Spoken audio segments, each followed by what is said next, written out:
coming to you live from Orlando, Florida.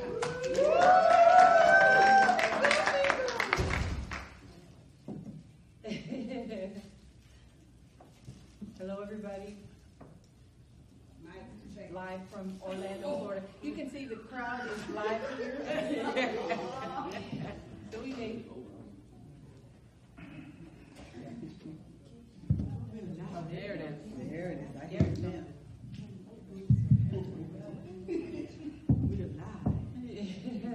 We're coming to you live from Orlando at the Family Conference 2020. First conference of the decade. Give it up for the room. Yeah, so there wouldn't be Coffee Club if we didn't have coffee. I hope you have yours with you. We have Dunkin' Donuts and plugs for the day.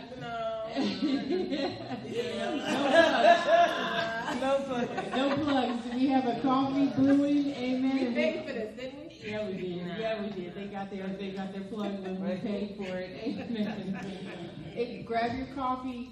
Get online. Tell somebody, because we have a very interesting show today. We were asked to talk about finding a mate in 2020. I am Pastor A, coming to you by way of Oklahoma, Baltimore, Orlando, and you are? I'm Angie Marrero from Puerto Rico. I'm Sherry Grant from Baltimore. All right. We're the Coffee Club. We are the Coffee Club. Cheers. Oh, yes. Cheers. All right, so we are going to talk about the who, what, when, where, why, and how of finding a mate in 2020. We want this to be very interactive.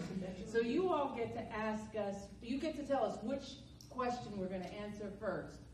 Who, what, when, where, why, or how.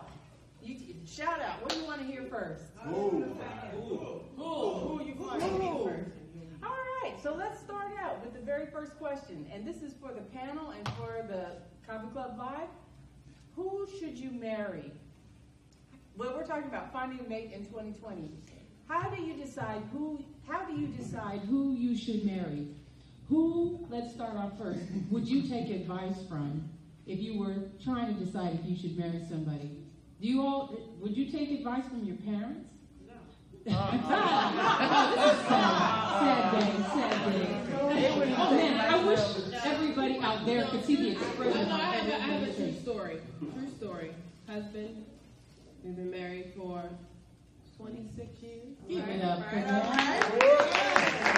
My father, the bishop, told me that I should not date my husband because he was too old for me. Oh.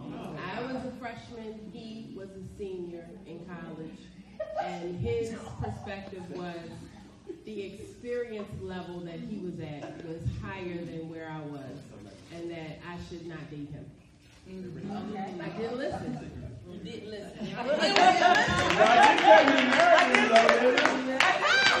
Eventually he did change up and tell me that I should marry him, but okay, I'll leave that out. Women are more mature anyway. That's the why. Women are more mature anyway with dealing with men. Right. Women are more mature than men. Well, I think that part of the problem is, and we're here at the family conference, and I think that the problem with most of us is we come from a cult family model, where there's a top leader in the family who gives us all of the advice. So our families are somewhat like cults, that if Big Mama says it, or Grandpa says it, or the pastor in the family says it, then their word is law. Yeah. Now, it's well intended and it comes from a good place. The Bible says there's a multitude of safety in counsel. Mm-hmm. So it comes from a good place, but the problem is we never give people a chance to make the same mistakes we made, or to develop a relationship with God and to get revelation for where their life is supposed to go. Mm-hmm. And it's not so much like the plan that God has for my life is not the same plan that he has for my children. Amen. Everybody has a different destiny and a different purpose to fulfill. But if we put people in this thing, a lot of Jewish families, it's like, Weinstein and Sons. Yeah. Well, and so the idea is good because it's legacy and inheritance. But what if that person doesn't want to be a doctor? What if that person doesn't want to be a plumber? We end up forcing our children to please us because our family of origin teaches us that you don't buck against what your family says. What age are you supposed to marry? Yeah, it's like when you're determining who, is there a right person and a wrong person? Do you guys believe in the Mr. Right, Mrs. Right concept? Is there only one? No. Only one soulmate for you, so that the who is obvious. Come on, talk out, audience. What do you think? It's a microphone if somebody wants to come up. Yeah. You want to come up and join? Add a comment? Because what about this? What is it? The people in your life that love you, can they see things that you can't see? Have you ever had that experience where sometimes you were dealing with somebody and it's like, I'm not listening to a word you say, but they could see it more clearly because is it true? Is love really blind? Yes, but I think that yes. Lust is blind. Oh, come on. Lust is blind. Yeah, but I think love is blind sometimes too. Because sometimes if you are my friend and I be in love with this nugget, and you know that he's a nugget, and you try to avoid me, Angie, this is not a good man for you. He is this and he is that, and I'm being blind. And no, and the other thing is, I think we can change it. So I think I change him. Don't worry about it. God is with me. He's gonna change him. And that's not you just don't want to see it. right. Oh yeah. This is other things. I don't want to see it. I don't want to see it. I think like love can be blind because sometimes people do like they're trying to get a new job. Like when you go interview, you show the best side of people. Right. And like some people are convincing and they can show the best side of them and not slip up ever. So like people's family, they can probably detect that a little better than the person who's being fooled. So I think in some ways you should try to listen to things, but you got to take it with some wisdom. Sometimes you're taking advice from hurt, bitter people. Mm-hmm. And just because it didn't work out for you, it doesn't mean that person is going to have the same situation. That's all it was. Now, Drew raised an interesting question because sometimes people really do put on a performance because they're trying to rope somebody in. Where do you think is the best place to have a date so that you get the real thing? Swimming pool.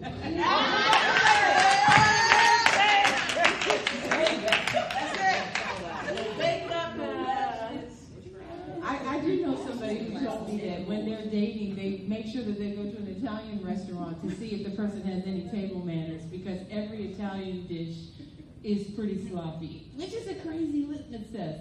But people have their own way of trying to say, I have this way that I can tell if you're the one. Does anybody out there have rules? Is anybody out there using rules? And it's like, if you pass these particular rules. I think some of the problem is, and I remember this from when I was younger and dating, a lot of what you prefer is really not your preference. It is shaped by people in your family, your friend circle, the conversations that you have with your girlfriends. And it almost becomes like, is this okay? Like we look to other people for approval. So, you could be turning away a good guy or a good girl because they don't look the way, they don't have the type. Yeah, they're not the type. They don't look like a man on a Tyler Perry movie or a soap opera. It's like you gotta kind of grow up and get beyond like the surface stuff. Now, I'm not saying the looks because you need to like the person. Frankenstein. She said Frankenstein. Wait a minute. Drew brought up a good point. Getting into an argument. That's when people show themselves for real. Yeah. If you're dating and you have never had a conflict or a disagreement, you really might be setting yourself up. But you're gonna have an argument the first night? No, just conflict shows itself. It doesn't have to be an argument, but conflict, different ways of thinking. Well, who's gonna pay the bill? Oh, that's Not not you. That's Oh, we got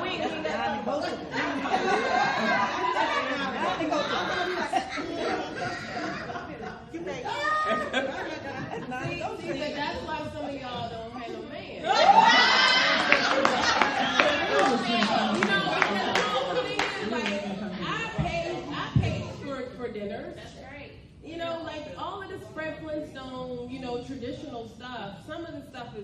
too much. Like, you are not a prima donna, some princess, and you can pay. If you have money, you can contribute to the relationship.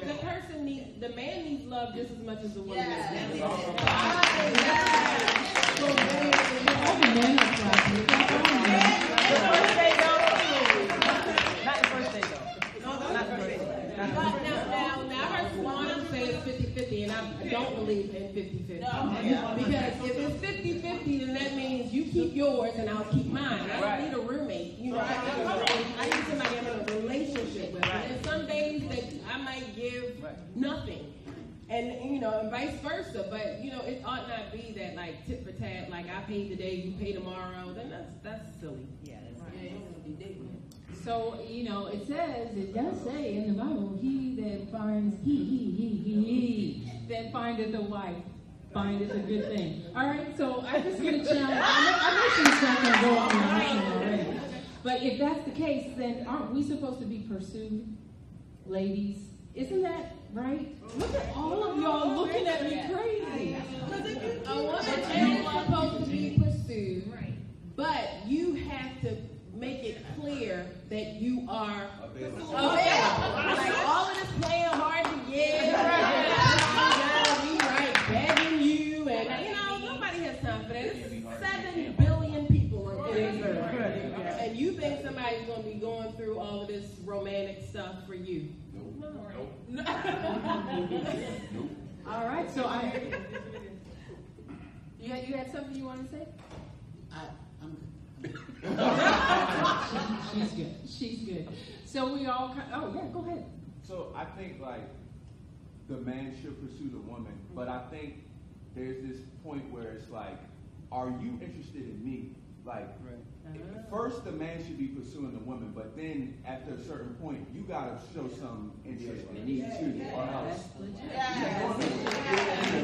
think that should be taught in the family too. I think it should be taught that, you know, men are valuable in the relationship too. You know, like, you know, being a mom of sons, it's like people like, oh, you know, this is a very lucky young lady. But in reality, I mean, lucky young man, but this is a lucky young lady too. Yeah. Because you know, my son is not chopped liver. Yeah. You know, like, you know, when we look at the men who are out here, I think we kind of make it like the man is supposed to be some, like, I don't know. Try to act like they're a prize. Yeah, like a special prize, and the man is like somebody that's constantly trying to win your approval, and it's a lot of emotional manipulation wrapped up in that. And I think a healthy relationship is mutual pursuit and mutual respect. Yeah.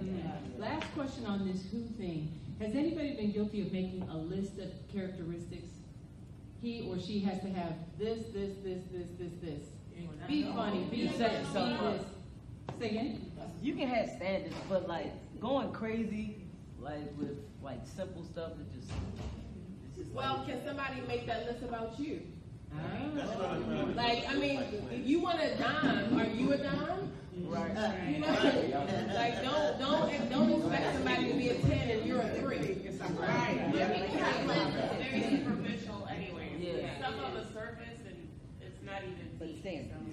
I said it's like trying to find an Earth-like planet. It might be out there. You won't find it in your lifetime.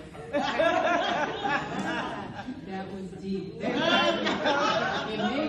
It's trying to find an earth. I don't think the whole streaming group caught that whole quote.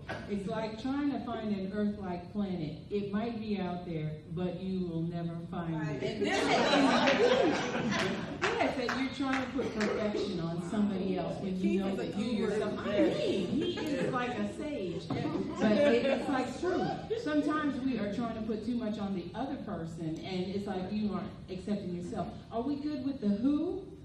Yep. All those who found their perfect who, shout out.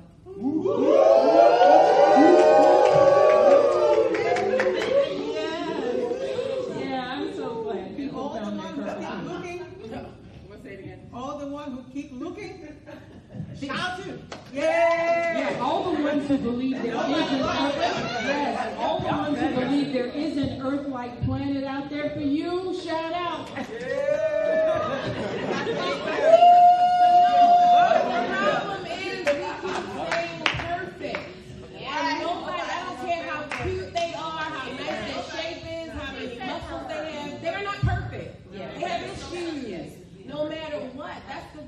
need to get out of our head is nobody is perfect. Yeah, nobody. Where do you go find it? Tinder. Okay, where?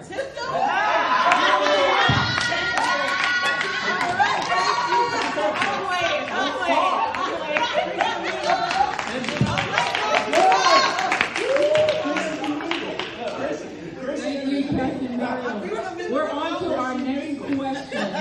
Where do you find the perfect mate in 2020? Where? Come on. Not yet. Okay, so let's frame the question properly. Is church, let's frame it differently. Is church the perfect place? No. All right, you guys got to break that down. Why would that not be the perfect place to find your mate? Church. Why wouldn't that be true? It's a lot of people that pretend at church. Yeah. And it's a lot of churches that just do rules and not relationships. So that person that you think you find church is probably harped on a bunch of rules and had no relationship. That's your brother. That's your sister.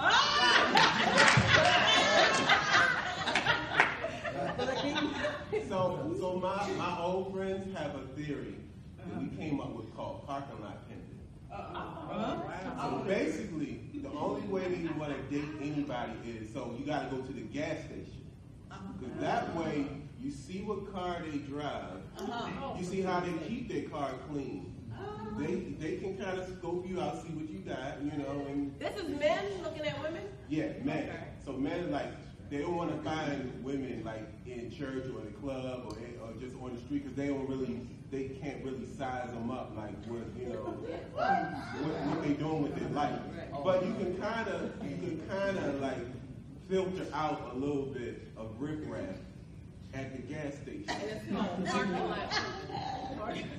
So, is there a difference between the ones that only put $5 in and the ones that fill the tank? All of it. You see the credit card, you see what I'm saying? You can see everything. Okay, I'm not gonna get. But some men so they're into social work. So some men look for women They that call they can catfish. make a project. They can say A woman too. We Some try. women. Yeah, some. That's we a try to- son. Yeah. We try to find out. Well, I'm going to say we, because I'm included. But anyway, we try to find a man outside the church, and we grab it to Egypt. Come to Egypt. You have to be saved. Come out of Oh, she said it right. Go to bondage.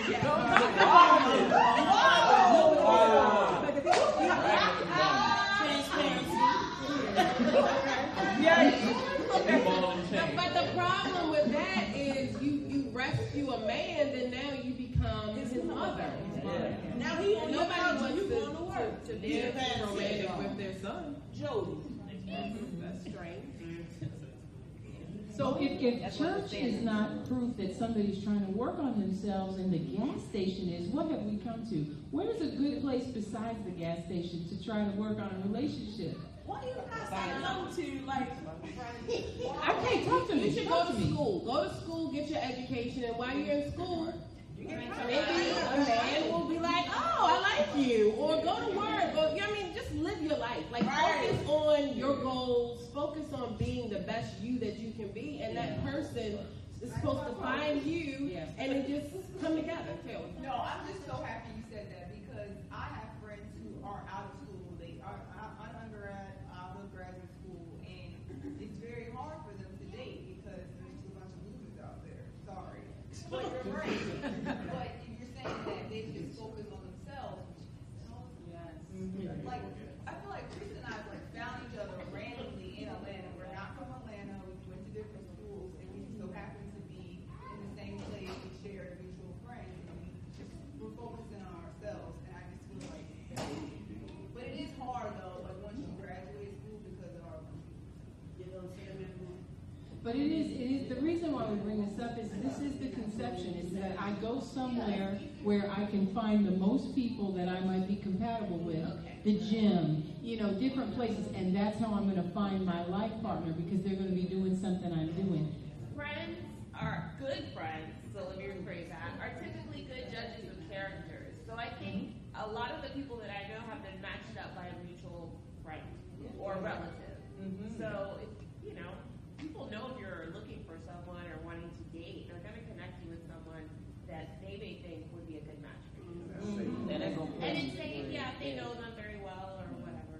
Yeah, that's excellent.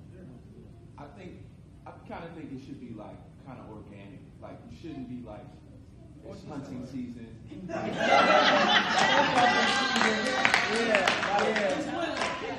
I think if anything, you should be like looking for friendship. So if that means that you're not necessarily like going to like, let me go to church and find a friend. Let me go to the club and find a friend. But like doing stuff that you enjoy doing in like social settings where you can find people that have things in common with you, and from that trying to build something. Yeah, I agree, because I think that like when you go out hunting for a mate, it's really desperate, and you're looking for something that really you should be looking for within yourself. And when you are desperate, it's like when you are And you hungry. know what? And I agree with her, because really, hunting means that you're after prey. But you know that all the people that saying just wait have spouses. So like it's like telling people not to be hungry who haven't eaten. Exactly. And it's like, you know what I'm saying? I think though a lot of people miss out on their singlehood and really enjoying themselves and who they are because they're so focused on trying to find somebody. Like Keith and I met in our late 30s, and I had a great single time, like, whatever. And I still have a great time with him, but I'm just saying that I know myself better as a person, and, a lot of people are so focused on finding somebody that they lose most of their life. Because it's almost Valentine's Day. Love yourself. I think yourself first. Like what she said, I think people put a time limit on this thing, and then they allow other people to put timelines on your life. And like we learned, like you can't put a timeline on when you're going to get married, when you're going to have a baby, or people even pressuring you into doing these things because you're a certain age and all of those things. It's like y'all, like you said, like just chill out. Just relax. You have to love yourself before anybody else can love you. Absolutely. So, Minister TR has taken us to when is the best time to get married? When you're ready. When you're ready. You're ready. When the church Who said now? We do have to ordain pastors in the building. You can marry you today if you so desire. You could be married today. Yes. I think one of the worst things you can do is marry before you are ready to be married, because I think a lot of people use marriage, relationships, dating to try to get over stuff that they haven't resolved.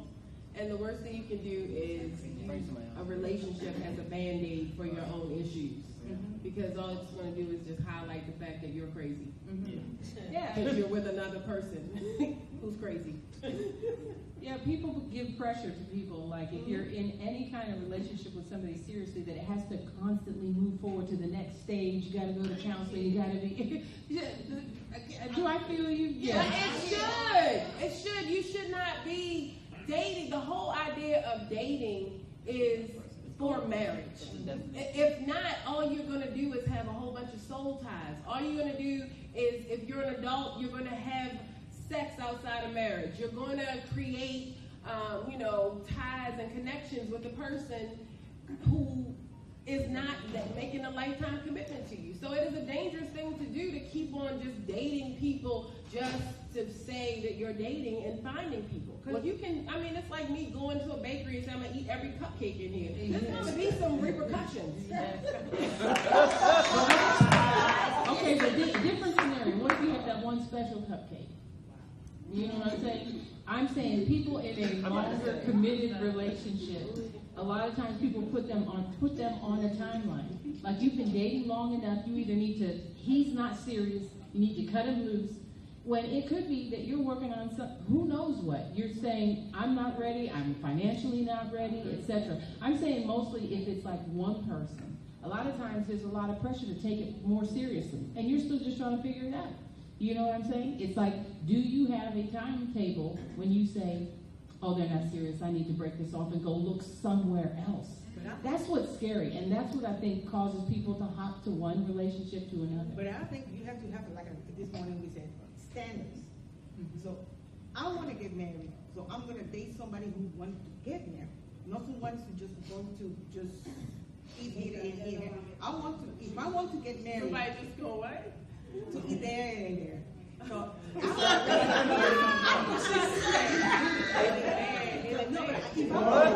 Wait a minute. Okay, it's the language. It's the language. The thing is, if I want to get married, I want to have a real relationship. I want to find somebody who want to marry. It's not the same as me. It's like when I have a friend, she married, right? And he was clear from the beginning, I don't want to have kids. I'm not gonna have kids. Never in my life. But she said, in some point, he's gonna change. 20 years after that, she is still waiting for have a kid. And that's not gonna happen because he was clear. So she suffered for that kind of stuff. If you want to get married, you're looking for marriage, you have to be clear at the beginning. I want to get married. I want to have kids. Do you want to have kids? Do you want to marry me? But some people are afraid of that type of conversation. They're afraid. They're afraid to know what the truth is. Early conversations, though. Those are conversations, I think, when you meet a person, you know what your direction is. You have those conversations up front. So then if in that conversation over dinner, you say, have you ever thought about getting married again? If they say absolutely not, you're like, really, why? Ask some questions. Because maybe that is something serious with them that they absolutely do not. And if that's something you want, then that's somebody that's on this side. You could be a friend. But you're not. Friend zone. Yeah, you're on the friend zone. That's not going to help, What about credit scores? That's pretty bad. What was the question? From a financial planner's perspective, what about when people go on dates? Because we just had this conversation with somebody about they go on a date and they said, "Oh, I need to know your credit score." Credit scores go up and down, though. Like, I mean, how was theirs? Theirs was okay. I mean, but I'm just saying, like, I thought it was a bit much. I thought it was stupid because people's situations could change at any time. Like his could go down, hers could be up. Like I was like, that's one of the superficial things that people are like, oh, how's your Yeah, because a guy asked me, we were sitting there and he was like, well, what do you think about this? Because I'm basically, I need to know their credit score. So we're in the what question. What should you consider before you get married? What are the kinds of things you should consider? Is a credit score something you should consider before you say yes? Before you say I do? I think it's conversation. I mean, you should have that conversation. It should be out there, like, do you have good credit or not? But, like, I don't think that should be, like, the determining factor. Things that should be, like, do you love God? Are you committed to growing as a person? Because that can What's change. your life goals? Credit score. Yeah, like, stuff What's like your that. life goals? I think it's conversation. That's all in getting to know a person. Yes. What else should you consider before you decide to marry somebody?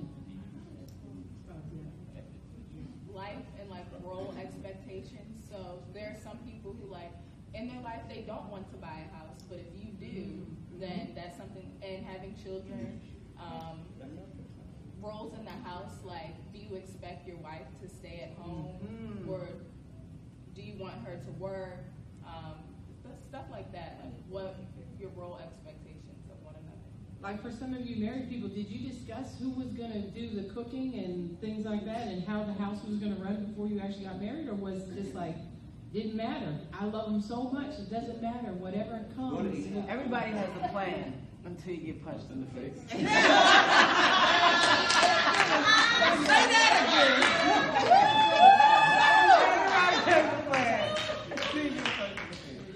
I mean, marriage reveals the real person. Yeah. I mean, you can date a person, but when you marry somebody, you really find out who they really are, and they find out who you are. And I mean, premarital counseling, and all of the good stuff you talked about before is all put to the test once you get into the ring of marriage, and you find out what a person really is about, whether or not people really take their vows seriously. A lot of it does have to do with your family of origin and the thinking that comes from your background, and how people will come and think that you think the same way that they think, and that it doesn't matter what religion you have, or it doesn't matter your perspective on rearing children. All of those things come and they put a relationship to test. So it's important to have those conversations, whether or not they're comfortable or not, before you get into a marriage with somebody. I agree. I think it is.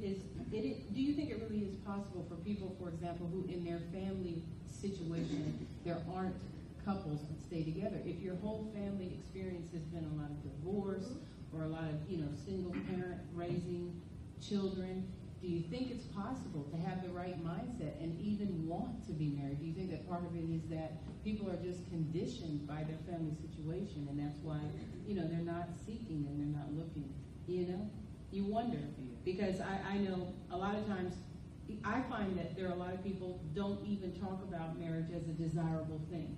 It's like I'm past the age. I can speak for myself. At my age, I'm past the age. I hit that window. The window passed, and now it's like it's what are you talking about? What window? No, I'm saying that I agree with you. I totally agree with you. But just for the sake of there are people that have this in their mind that that's you. You said you. If you're still living, there's always a chance. Right. Yeah. Men always like Pastor A. We had a man that drove all the way from New York every Sunday because he was like, "This is my wife." You just rejected. Pastor A said, "No." I mean, we're not forcing you, but I'm saying it's not like you don't have options. No, you're exactly right. It's not the FedEx man, but okay, that's another story that should not have been made public. I think that some of those people that say they didn't want to get married might have came up around parents that, when they say what happens at home stays at home, and you sit there and you watch your dad beat on your mom. And so, they don't want to be repeating, sometimes they're making a decision for their lives based on what they've seen in their parents' lives. Well, it's not right. People that have been divorced. That's like, I did that, never going to do that again. Yeah. And it's unfortunate because you do yourself out of the possibility of another relationship. But it's kind of like trusting yourself that you can have a successful relationship. I don't think I would be. I don't think I would be a successful Christian if I wasn't married. I'd be like fornicating and stuff. Keep it real. Amen. Everybody doesn't have the gift of singleness. Okay, y'all just leave me out. I know. Hey. There's some people that are stuck in their old ways. They got their career and they need money, so they don't want anybody. I'm saying they do good by themselves. So they would care less if they meet somebody, marry somebody. Are you talking about Pastor A? She's instigating.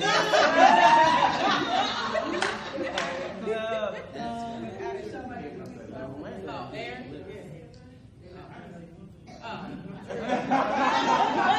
Actually, did say he's young. He's not getting no relationship. For the record. Why do people always gravitate to the bad boy, the bad girl? I mean, it seems like it's fun. It's fun. People want a challenge. Until it's not. I'm about to say until it's not. Sometimes dysfunction is normal to some of us.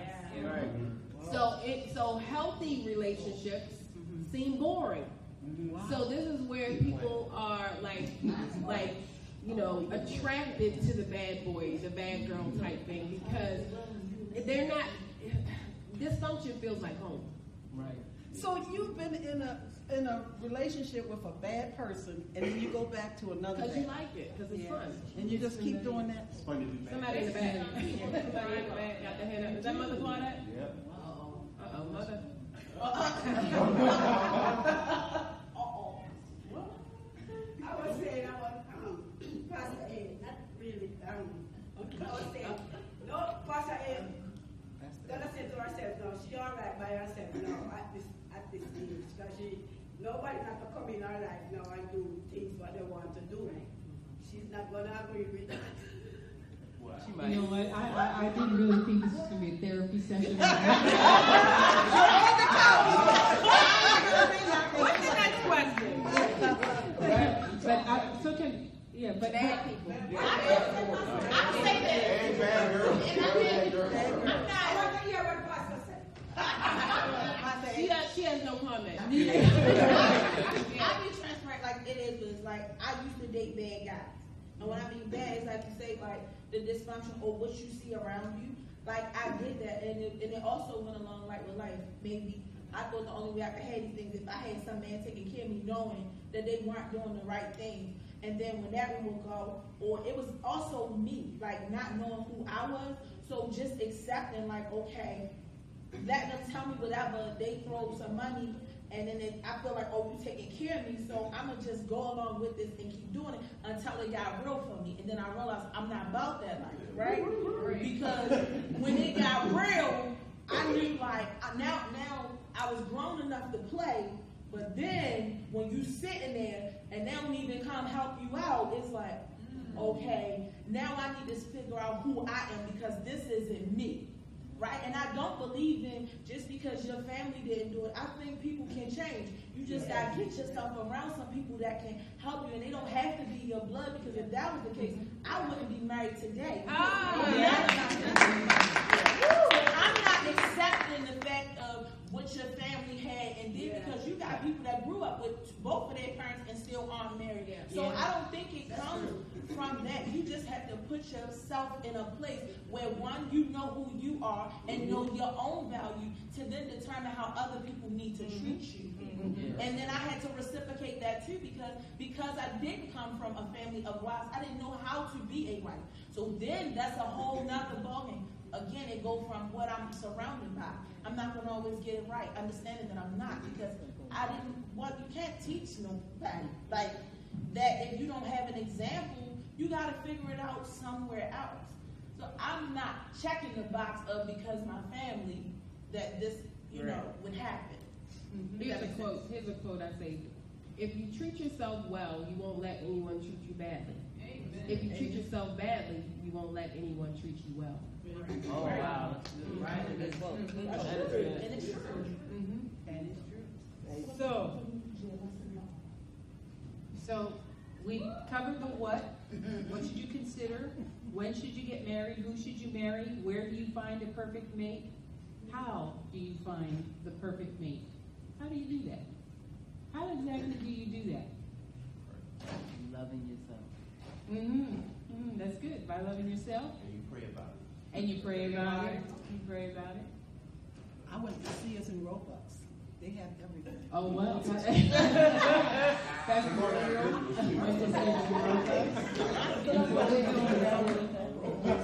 How did you social? I think you have to be social. Yeah. You have to engage in friendships, relationships.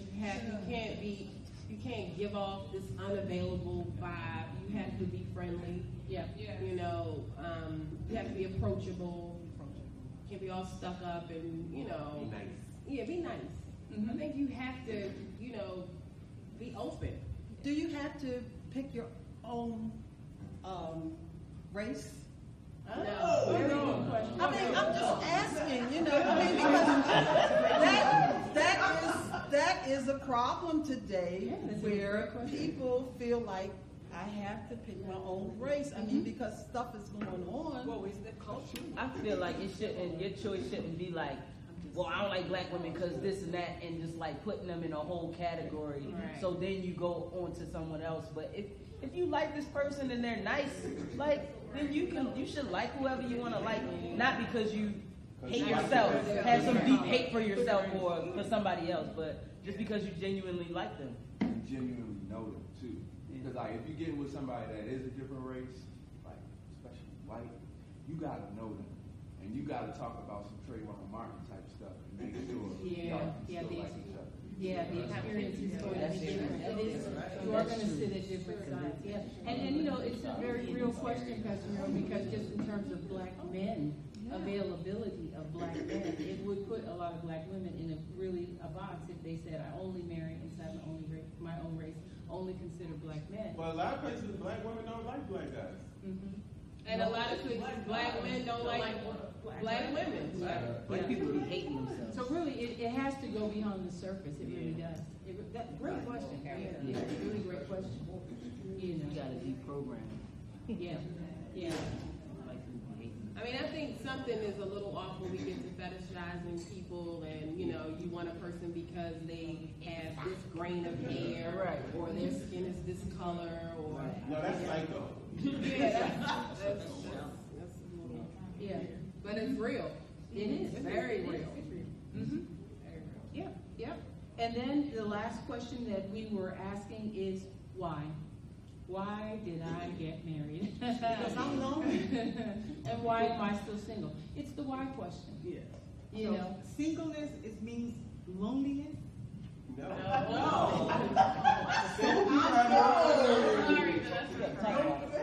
Give her a cupcake.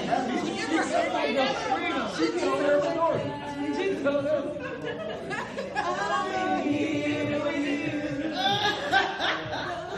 No, but there's a lot of people get married because they're lonely. It's true. They gotta go by That's a lot of people Well, marriage will highlight your loneliness.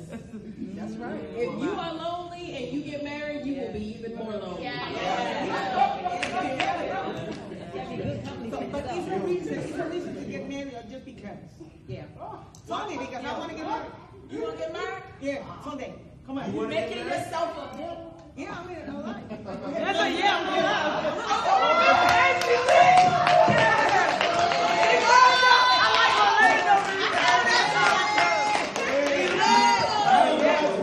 The scripture says two is better than one. The scripture says that two is better than one. Paul said it's better to be single because you're going to have problems if you get married. Well, you're going to have problems anyway. Paul is a thorn in the flesh. You're going to Paul saying all kinds of stuff. So you can't quote Paul. Right. He was single. But I think when you find somebody, and the person is not going to be completely the way you want it, but if there is any kind of good thing, if there's anything that's highlighting in that relationship, the eye to eye, the look, the feeling, the touching, being able to talk. So I think that can start a relationship, and then you can kind of make it grow. Process. Yeah. Mm-hmm. It's a process. Some of us, if we look at the way our family members treat us, our friends treat us, we're not ready for a marriage. Because if people are manipulating you at the family level, at the brother-sister level, at the niece-nephew level, then you are going to be messed up when somebody says, I'm in covenant with you. And you will lose yourself in a relationship if you don't have, this is what I'm talking about tomorrow, boundaries. Yeah. You got to set boundaries even with the person that you're in a relationship with, that you shouldn't become so fused together where you can't do anything without the other person. You like Tony Braxton, I can't breathe without you. There ought to be nobody that you can't breathe without. Right. You ought to be able to live and breathe and thrive with or without the other person.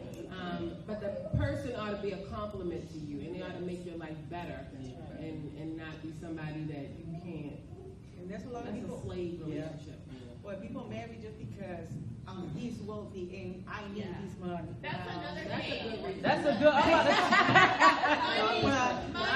Go for it, Money girl. is a form of control, and I've always taught my daughter and my niece because they both live with me. You make your own money because at any moment where you're being mistreated, you need to walk out. You have the money to go get your apartment, pay your light, pay your water. Never depend on anybody for money. Sorry. Feminist. Make sure you establish that.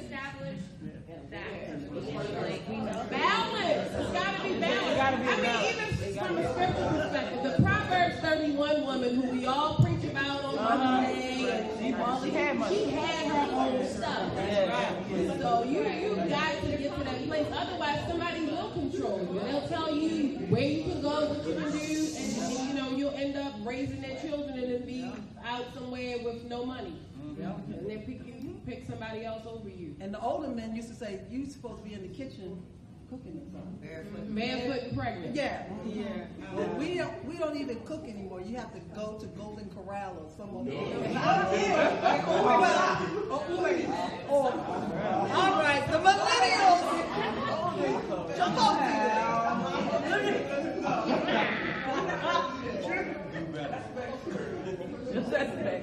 So some folks who got married, why did you get married? Ultimately, at the end of the day, you had a choice. You could have been single, but you said, no, I think this marriage thing makes sense. Why? This is what God is telling me. Why?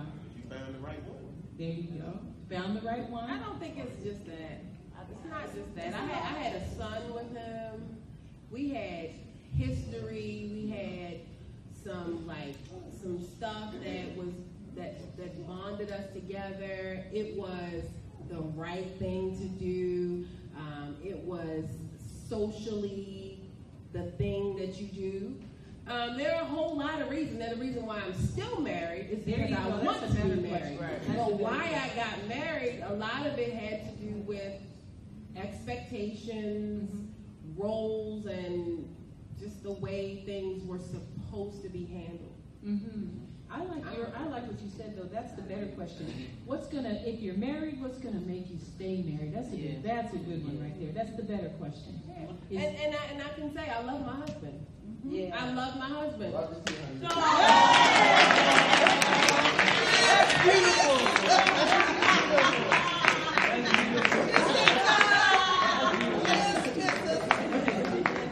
I think history does play a part in it. Just like love and like friendship and genuine like companionship. Like this person is like we can spend our lives together. Like our differences and our problems or whatever like that. It's like working on with this person. So it's like love, companionship, friendship, and like history. Like man, we got to do some tough times, man.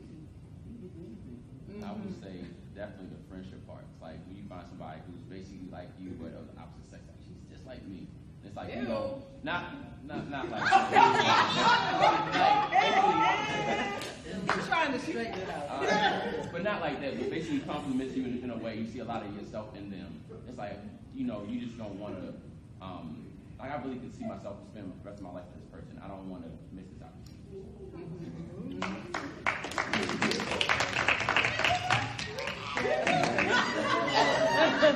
We have some people who've been married a good long time, like Miss Maria over there. Let's call her out. Yeah. What is it? What is the secret? Whisper, give her a mic. What is the secret? I guess with the help of the Lord. So I try to do the right thing, like I said before. But like I said, we've been connected for years. You know, I've known him from high school, so we've done this together. And like I said, we have felt that for way before, everything. Like the pastor is saying, because that's what we expected back then. The right thing. And mainly I think because too, my father being a pastor. Talk about it. And that's a lot, for you out there like that. They looking at like, that's basically why. And actually, I thought I was in love. I really deep love, something like, maybe I missed it or something. Maybe it's infatuation. But then, as time went on, but when I married, I wasn't in love. Therefore, we've been knowing each other forever. Seems like, even when I was young, we went to the same church. But I have to think about finding me in church. I don't quite agree with that. Don't find me in church. Don't look for it. And you said something too about like feeling, and I think that's what people think. They think that marriage and person that you're with, you're supposed to have butterflies and you're supposed to feel all of this, and it's not always a feeling. Sometimes you look at that person and like, why did I get married? And I'm sure they look at you like that too, but the commitment and the covenant keeps you together and you're able to weather storms. But you should not, I don't think the old school stuff about stay with somebody when they abusing you mentally, emotionally, all of that stuff is right at all. I think it's crazy. Better or worse? No, it ain't no better for worse. If somebody beating you, somebody is abusing you, it ain't no better for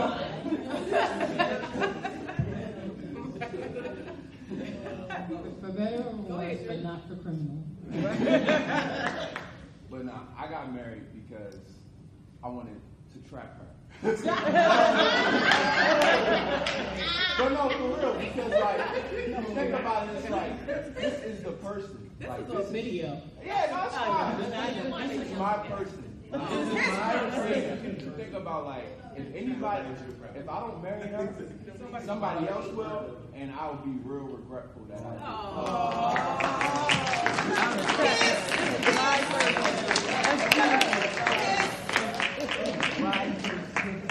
I had went to this play called Marry Me or I'm Leaving.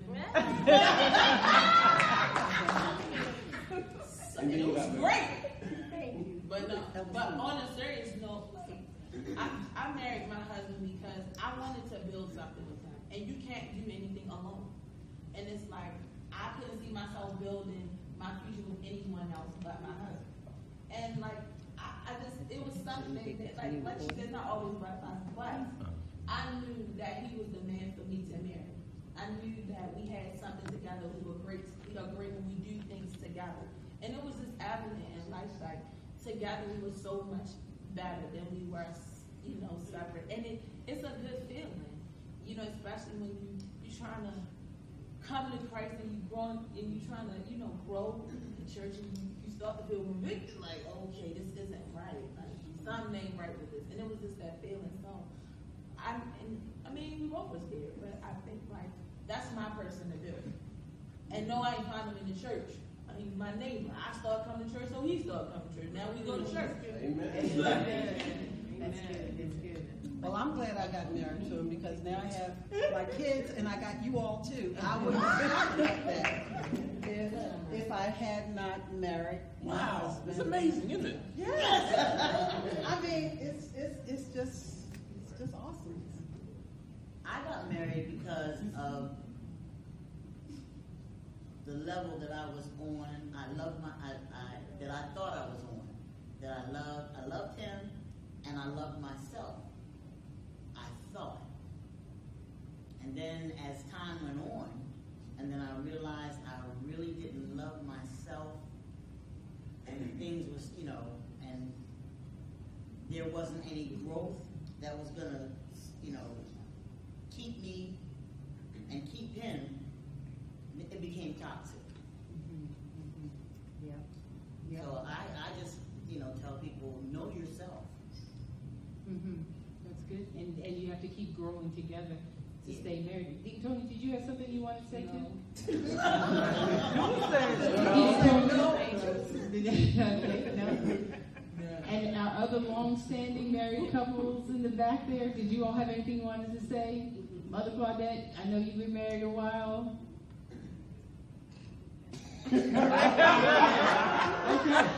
I have nothing. Yes. I think that we have done a good job, hopefully, of helping people understand the when, how, why of finding a mate. This is Coffee Club 2020, and it is all the way turned up in Orlando, Florida. I'm really confused there. Okay, so summation. Don't do it the way other people are doing it just because they're doing it. You got to listen to what God is telling you about your own life and just live the best life, single or married.